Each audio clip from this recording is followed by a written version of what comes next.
Hey, welcome back to the Crowdfunding Demystified podcast. My name is Salvador Briggman. Wherever you're tuning in from, thank you for showing up for today's podcast episode. And I also hope you've been getting some good value, some good tips and tricks from my other episodes out there. I hope you've also been having like a good day and a good week. You've been kicking ass and taking names and moving towards your milestones and progressing towards your goals. I love progress. There's nothing like waking up knowing that you're making progress towards a goal. It not only just like puts a smile on my face, but it's a tremendous source of confidence. Even if I'm just making a little bit of progress each day, let's just say I'm trying to write a new book and I'm only writing like 250 words or 500 words a day, that's still progress. You stack page on top of page on top of page, and eventually you get a book. You stack win on top of win. You keep at it. You work on the video, you work on your reward tiers, you work on your campaign text, and eventually you got a campaign on your hands. It's so inspiring to me to be able to see the realization of a project. And I think that when you're first kind of getting started on your first campaign or your first major project that's a bit more self-directed, it can be very paralyzing because you don't always know what to do, and maybe don't know how to set your own schedule or milestones or outline the project itself, right? So it can be hard to get started. A lot of newbies, they really struggle getting and maintaining their momentum, right? So like getting started with the project in general, but also once they start to continue at it until you finish. And that's kind of like a learned skill. It's a muscle that you have to work in your head and train your brain to always be thinking, just got to make a little bit more progress, and eventually you'll get there and you'll finish up that project. And that's what I found to be 100% true in my own life. Today's podcast episode is going to be a little bit more academic in nature, and I did kind of want to give you that preface in case you're more interested in hearing directly from an entrepreneur that's raising money right now. Go and check out some of the other episodes I got out there. Today we're talking about academia as it relates to crowdfunding. So this individual I brought on is a researcher who's doing research related to Kickstarter, Indiegogo, and raising money using the mechanism that is crowdfunding. And as a fun fact, this is actually how I got interested in crowdfunding. Way back in the day, I was an economics student at George Washington University, and I was seeing this whole Jobs Act thing, equity crowdfunding thing starting to come to light. And I was like, this is so cool. I started to try and do some research on it, but there wasn't enough good data for me to really dissect anything. So then I started to learn a little bit about this one professor, Ethan Mollick, who was doing a little bit of research when it came to Kickstarter, right? So I was like, wait a minute, I can do a research report on Kickstarter, right? So I just ran back to my dorm room. I was so excited. Pulled up some data sets and all these things, got a PHP scraper script going, got a bunch of data on Kickstarter. And then I did, and this is getting really nerdy, so I did a logistic regression on this data set, which basically is meant to show to what degree does a variable affect another variable. So in this case, what degree does things like your video, your reward tiers, etc., affect the success of your Kickstarter campaign, right? Whether or not you are successful, what degree does it affect? And this was kind of already done a little bit by Ethan Mollick. What I did with my mini econ thesis, and I'm stressing that a lot, it was a mini thesis, wasn't like professional in any kind of way. I looked at the different variables, but as it relates to the different categories on Kickstarter. So I was like, people are looking at Kickstarter as one aggregate website, but it's not. It's almost like these micro niche communities, the way that Reddit is, if you've ever browsed Reddit. It's not this big website. It's actually a bunch of different verticals. So the publishing vertical probably is going to have a different success strategy than if you're launching a technology gadget or a design product, which is probably going to have an even different strategy if you're launching a film project or a dance project, something that's more theatrical in nature. So that was kind of like the basis of my logistic regression. And I did find that there were a lot of differences between dance and doing something more of like a physical product or design product. So it was significant.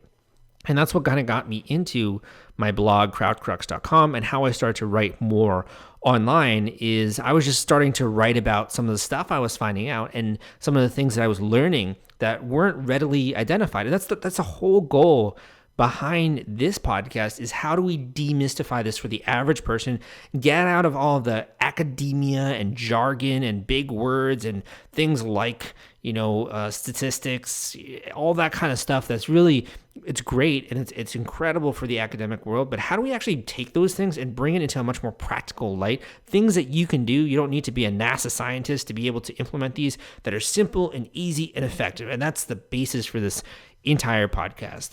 So I hope you enjoy today's interview. And at the end of this interview, if you're interested in working one-on-one with me, I'll give you a link to do that. And we can talk a little bit about your project specifically and get down to the brass tacks of it. But without further ado, let's get into today's podcast episode. Are you looking for help with the fulfillment side of your rewards on Kickstarter, Indiegogo, or any other crowdfunding website? Fulfillrite is literally the gold standard when it comes to crowdfunding reward fulfillment. These guys will help you ship out your products, your packages, your orders to all of your customers and your backers. They've been working in this industry for a really long time. I totally vouch for their services, and they'll even do things like answer simple questions for you on fulfillment and shipping and figuring out how to get your products into the hands of your customers in the easiest way possible. If you're interested in learning more about them, you can go to fulfillrite.com or crowdcrux.com/fulfillrite, and that will take you to them. Again, that is FULFILLRITE.com. So to get started here, maybe we could talk about your interest in crowdfunding. Like, why did you want to start to make this a focal point of your research? Yeah, absolutely. It's interesting as I look back, it's about a year ago that I really started delving into this. And, Kickstarter was something I was familiar with, had been familiar with for a long time, was intrigued as to, the mechanism. And it had this kind of pot of gold feeling to it where, oh yeah, it's magical. Maybe one day I'm going to be able to look into it and figure out the mechanics of how it works. But that was sort of on the back burner. Then I guess just over a year ago, Margot Atwell, who heads up the publishing department, let's say, at Kickstarter, she reached out to me and, because I have a fairly extensive background in publishing, she told me that she's had this upcoming conference, a one-day conference that they were planning to launch on publishing, and would I come and participate in the conference? And I said I'd be delighted to do that, because right away I thought, okay, I'll get an up-close look at Kickstarter. And it was a one-day event about a year ago in May, and it was a great event. But from my point of view for this project, what it did was immerse me, sort of a sudden immersion in what Kickstarter is and what it means and how it operates. So that was the start point. Mm-hmm. And when it comes to, I guess, your research from like an academic standpoint, why do you think that this is something that needs to exist? We need more stuff out there like this. Sure. So then a year ago at the conference, it suddenly came really in my face. It's like, how does this work? What is it? When there's so many projects on Kickstarter all over the place in terms of topics and what kinds of projects people are trying to get funded, then it was really sort of in my face. What does it take to succeed? So my first attempt to get an answer to that question was probably the same as, just about most people who get started on Kickstarter. For number one, Kickstarter's got a lot of advice on the site, and they have a creator's handbook. They have a blog that, returns to the question again and again and again. There are books, there are sites such as yours. And I thought, well, this is great. There is a lot of research that's been done by people who've been either, project participants or people who understand, have worked with teams that participate. And it was like, okay, I feel I'm getting a little closer to the answer. But then you'd read contradictory information. You'd read stuff where people said, well, I think such and such. And there I would be like, well, that's great that you think that, but what's that based on? You've only done one project, so how am I to rely on that? And I'm by nature kind of research oriented, and I'm a Google obsessive. What many people don't know is that Google has two search engines, really. Besides the standard Google search engine, there's another one that's quite separate called Google Scholar.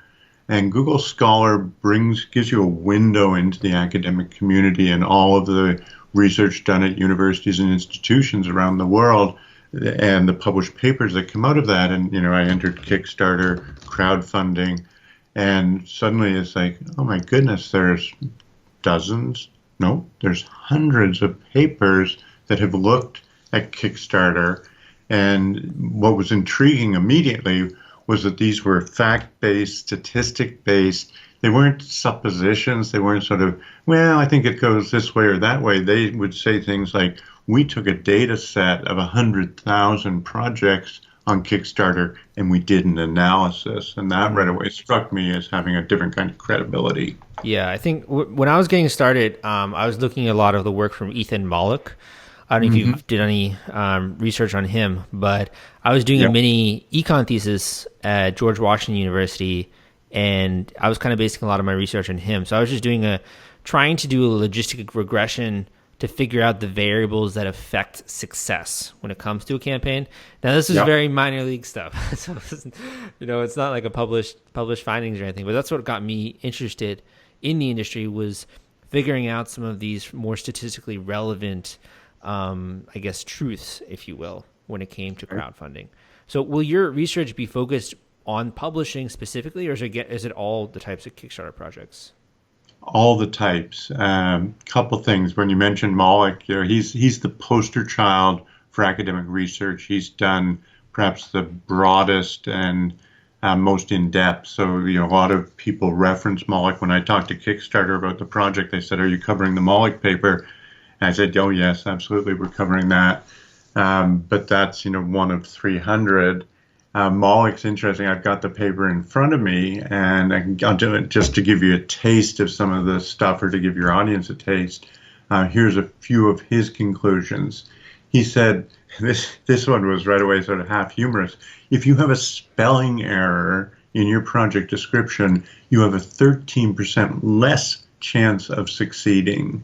If you put out early updates to your project, you increase your chance of success by over 13%. And of course, the perhaps one of the biggest questions that people always ask, because it's the toughest to master, is the video. Trying to do a video for a project, it's hard to do a good one. Well, if you don't have a video with your project, that will decrease the chances of success by over 25%. Mm-hmm. He had a lot of interesting findings. Also, I think about like the percentage of funding that you have, right, as it relates to your percentage chance of being successful. Yep. There's very interesting stuff there. Let me just pull up some data on that. Where was it? I had some numbers just before the call. Let me find one of the ones that stood out to me was that if you pass 50% of your funding, you almost have like a virtually guaranteed chance, basically, of reaching your goal on Kickstarter. Yes, exactly. And isn't that encouraging? It's to reach that point. I mean, everyone looks at the sort of peaks and valleys of funding, and in the standard successful project, there's a fair bit of funding up front. Then it takes a real, slope off after that. But the idea that, once that you don't have to push for 100%, you have to push for 85%, because once you're at 85%, you are almost certain to reach your goal. What are some of those variables that you were discovering affect whether or not someone is successful as you've been doing your research here? Well, actually, okay, I found the data from the previous question. So it says the exact conclusion from the paper was, once you pass 50% of your funding, you've got a 95%. Oh, so I was thinking it was once you hit 85. At 85, it's another peak. But if you can get past the half point, you've got a 95% of getting to the end of it. Almost no project has failed to be funded at 85%. So this paper from Holly says that if you're at 60 to 70% with a week to go, you're likely to make it. So That's pretty encouraging because I think a lot of people get discouraged at that point. I can go on to there. Should I cover a couple other papers? Yeah, I mean, one of the ones that really stood out to me is that having a Facebook profile with fewer than 500 friends lowers the odds of success dramatically. Yeah, wasn't that an interesting one? Because we think of social media as cumulative. 200 is better than 100, 300 is better than 150. But in this particular case, the real sort of cutoff point was this 500, where don't even bother mentioning Facebook if it's under 500. If people go to your Facebook page at that point, they'll be negatively inclined towards your campaign. Mm-hmm. Well, there's so much info out there now. What are you going to contribute differently, you think, with your report here that you're working on? I think the thing that I'm hoping people understand about this is the difference between anecdotal and formal research. I can't see anyone sort of saying, well, that formal research is bogus because it's very much sort of in the science. I think one of the big reasons why the academic stuff is significant. I was just looking before the call. Kickstarter has now over 475,000 projects that have been, posted on the site. We know the success levels are, only at about a third of that, a little bit more. But that's a huge database. And in this era, there's a data-based science that has the most credibility. People are realizing the more data you're working from, the more likely you are to come up with accurate results. I feel that people, when they hear about this research, are going to say, okay, yeah, this is fact-based versus anecdotal-based, as I mentioned earlier. And to me, that makes a big difference. It's something you can rely on versus, well, maybe that's something to follow. This is stuff that you can really, put in your pocket and work with. In your previous research, you've also done things like figuring out the characteristics of a successful startup. What were some of those characteristics that went into that? Oh, right. And you asked an earlier question that let me also address, because you're talking now about my publishing work and whether this program would be, and this project is mostly about publishing. It's because my background is in publishing, including this research report you're referring to, which I'll come right back to. My first question was, what does it take for a publishing project to succeed on Kickstarter? And when I got into the academic research, I saw, oh no, this stuff is focused right across the platform. And so our report is not going to be publishing specific at all. It's going to be very much across categories.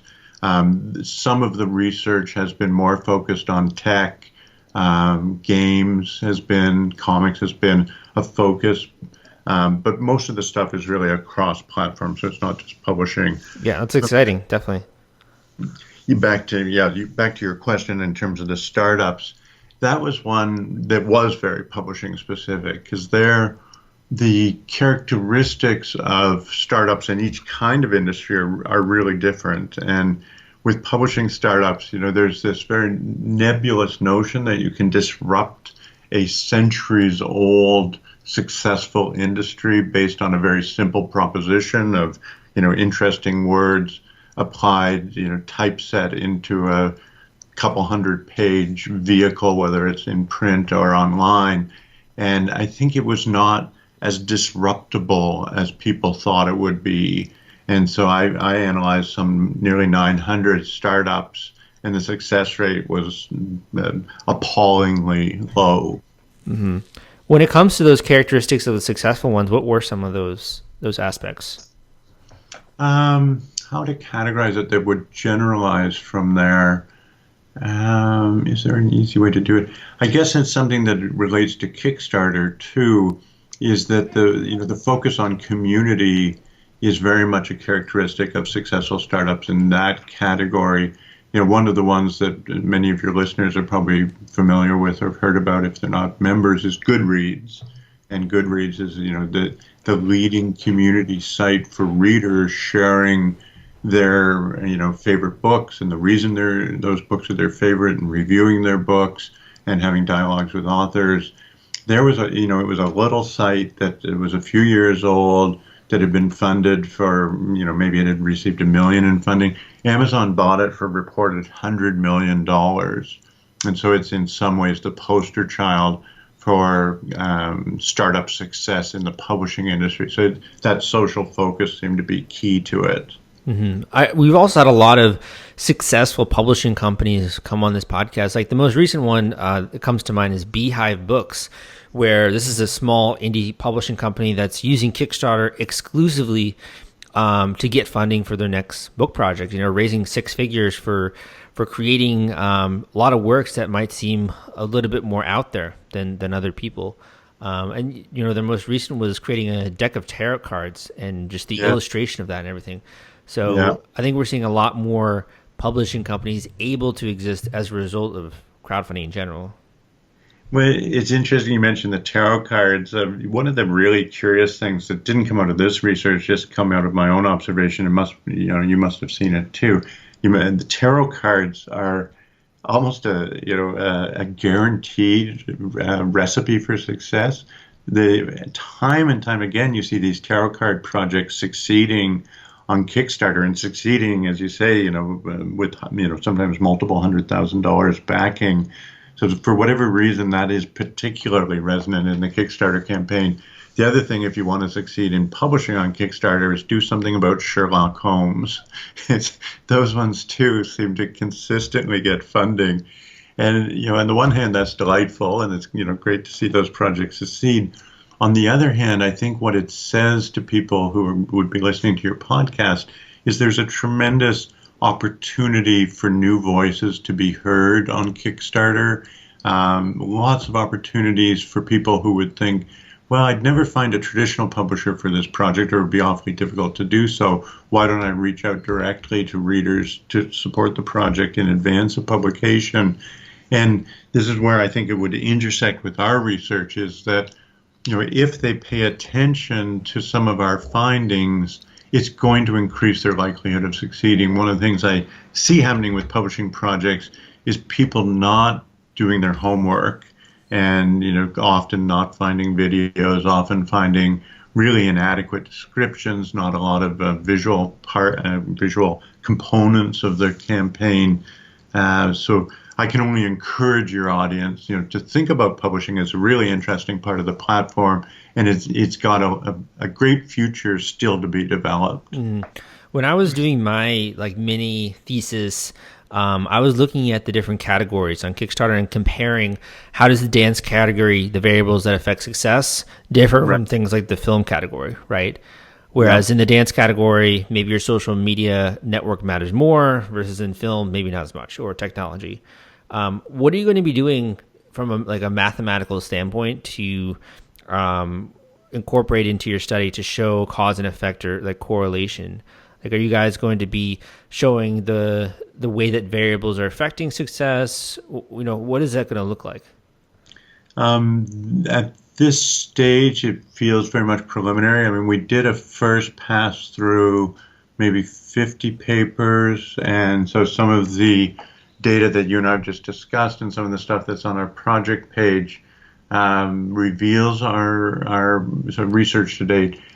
When it comes to that particular question, the way you framed that, I feel like, I'm looking forward to getting better answers to that than I could give you right now. Okay, but are you going to be looking at analyzing all these different projects and going through differences, or I'm just trying to get a sense of what the analysis will look like? Yes, certainly. Oh, do you mean differences by category, like dance versus film versus? Yeah, it seems like you're going to try to unlock some tips and advice for people that are grounded in more empirical data, right? So yes. What is your strategy going to be for analyzing these projects and campaigns? Well, it's kind of a meta study. I mean, each one of these studies, and there's about 300 of them that we've identified so far, tend to be very aspect focused. I mean, one I've just got in front of me right now talks just about the language that's used in a campaign. So this one particular paper did a semantic analysis of the language in campaigns, and one of the things they found was that you don't want to actually talk about the money side of your campaign throughout the campaign description. You want to keep that separately in the budget part of the page description. You do want to be, and we found another paper that said you want to be very transparent about the budget, and you want to express it in a way that has credibility, that people feel you've got a handle on the finances, and that you are allocating them in a responsible way. So it's at this point, I see it as like data point by data point by data point. Do this in this area. This is how you'll succeed, with the language, as we were talking about, do this in terms of social followers, do this in terms of, the video. So I hope it's going to be cumulative. I don't see there being kind of a small set of summary. I don't see a summary set. I see it, very much related to different aspects of the campaign. Okay, yeah, I think that'd be really interesting. As well as, you're kind of limited to mostly quantitative data to a degree, right? Oh, so yeah, that's the feature of it, I would say. But you can be quantitative even about language now that we've got very advanced science that goes with different aspects of language. Let me just briefly mention another summary report. This one, Desai was the researcher, and he's looking at positive phrases versus negative phrases. And for example, there's the language of the collective is something that's powerful. Phrases like help us, we can, we raise, we need, we found, we created, those kind of positive collective messages correlate very favorably with an outcome. So it's not just, pure numbers. It's also that kind of analysis of tone and, of language. That's really fascinating. And it's almost like, I think it's insane that nowadays you can do that kind of an analysis and figuring out the tone of someone's pitch or, compilating all of these projects and analyzing the tone of all of them. Like, that's insane. You can do that nowadays. Isn't it? Yeah. And the step beyond that, one of the other pieces of research I'm doing, there's the very first book that has been written purely within artificial intelligence without a human, getting behind the generation of the text is on a very, very dull subject, lithium-ion batteries. But if someone looks into it, it's available for free online. It is a tremendously dull book as well, but it was generated. There's hundreds of pages in the book that were generated by algorithms from databases that existed already.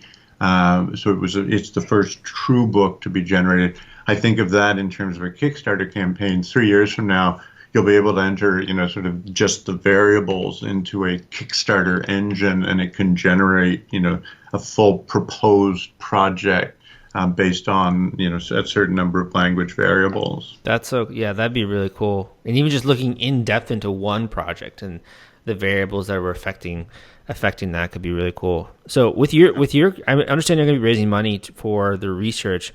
What are you going to be using those types of funding for? I think because a lot of people are like, well, isn't this part of like academia? Shouldn't you have like an institution behind you that's, funding all of the research? Like, what are you guys going to be using that for?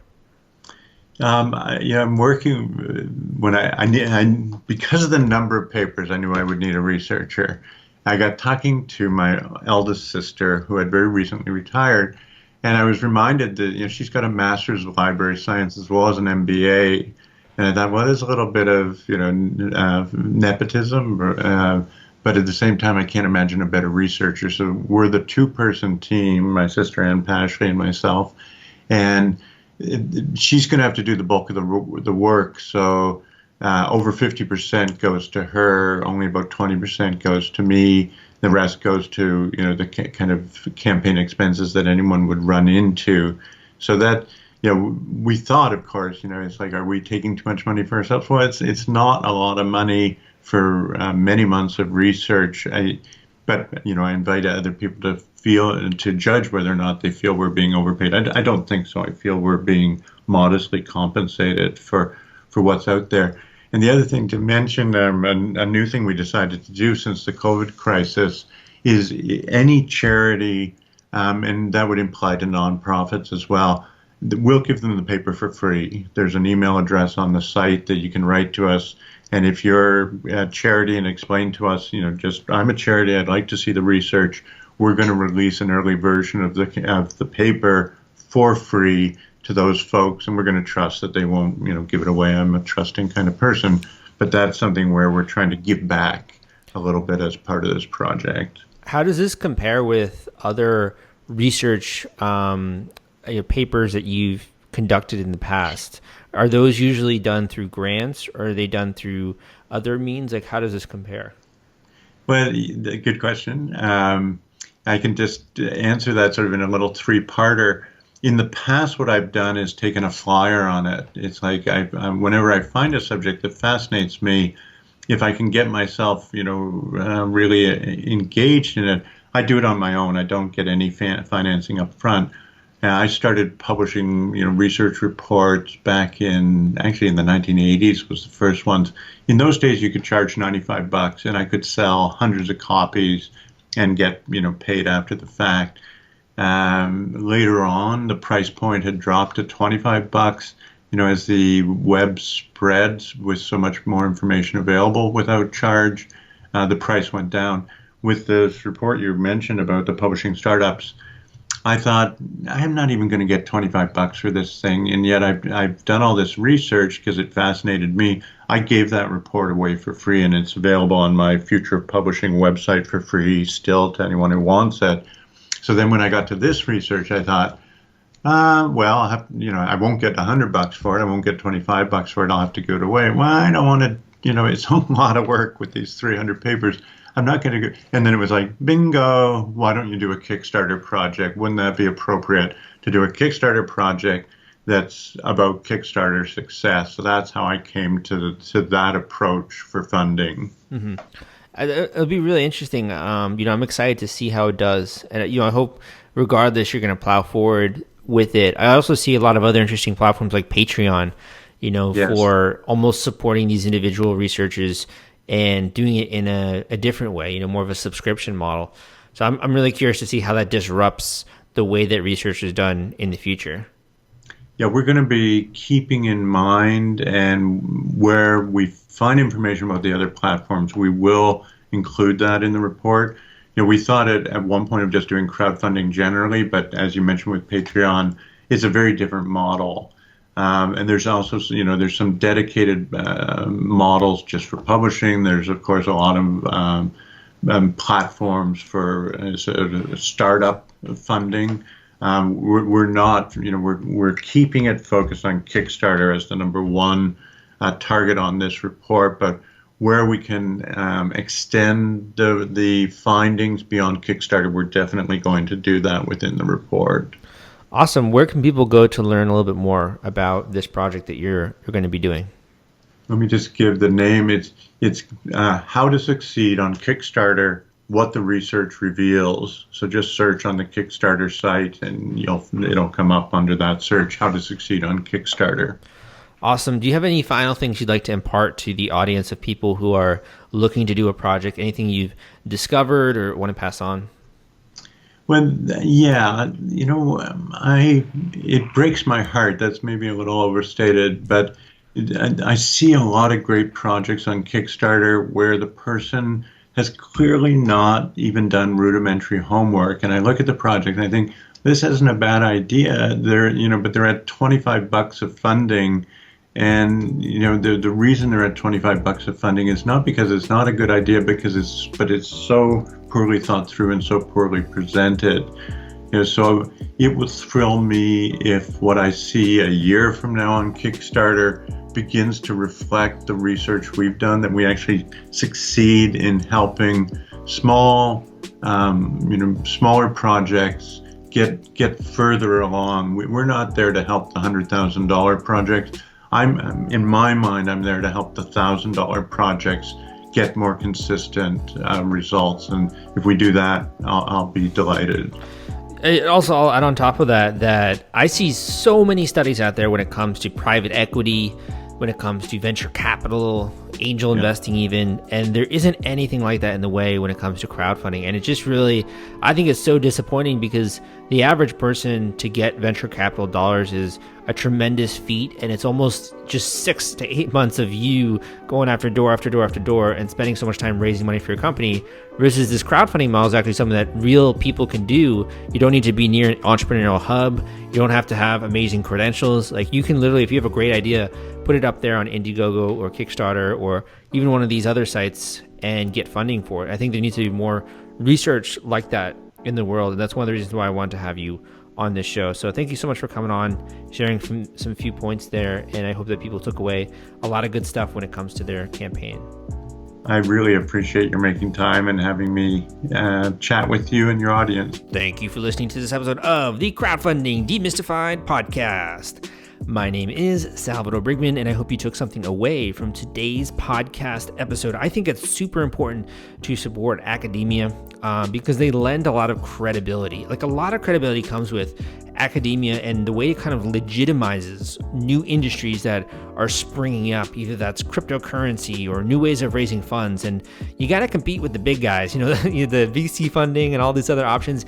Until there are regular classes in college about crowdfunding, I don't think I've done my job right. Like, I want to spread the mission, the word. I embody the mission when it comes to trying to spread education about this subject, and I'm freaking passionate about it, man. I love it, and it's what keeps me going, So I think it's really important that we honor that, and that scientific inquiry, scientific research, the scientific method, and empirical data, empirical studies, it's something that balances out a lot of the cognitive biases and distortions that we tend to find ourselves in everyday life. Like, in everyday life, you see a lot of projects that are successful and you want to just kind of copy what they're doing. Sometimes that works, but sometimes it doesn't because you're in a different type of category or you're a different type of entrepreneur. I can't tell you the number of times when I was younger and I would just try to copy like other entrepreneurs that I saw, thinking that would make me successful, until I realized I'm not anything like these people. My brain just functions completely differently than this other person. Why am I trying to just do monkey see, monkey do it and follow what they're doing? I'm sure that you've looked at someone like Elon Musk or Mark Zuckerberg or some other hero which you maybe looked up to and are like, well, I want to, follow in their footsteps and do something similar. And then as you get older, maybe you start to reassess what your skills are and your interests, and you realize, I actually don't want to be Mark Zuckerberg. I'd rather be like this other person. I'd rather bring my own authentic skills and what I have to offer to the industry. And that's what crowdfunding is about. It's all about finding out what you can deliver and connecting that with a group of people, an audience out there on one of these crowdfunding websites. It's so inspirational to me that we have so many different types of entrepreneurs and creative types on this show. And if you haven't had a chance, go and check out some of the other ones out there, the episodes I got, just for a sampling of that. But also just the level of passion, man. It is exciting. It's a great time to be alive. And if you're interested in launching your project and you want a little bit of my personalized input, go and book a one-on-one coaching call with me, an hour-long intensive call. You can go to crowdcrux.com/coaching and book a one-on-one intensive coaching call with me, and we can get to the bottom of your project. So that link is crowdcrux.com/coaching. You can go there and check that out. But also, I have a great book out there, the Kickstarter Launch Formula, on Amazon or on Audible. An easy step-by-step guide for launching a new project. I hope you took a lot of value out of today's podcast episode. Please give us a rating and review if you liked it. My name is Sal, and I'll see you next time.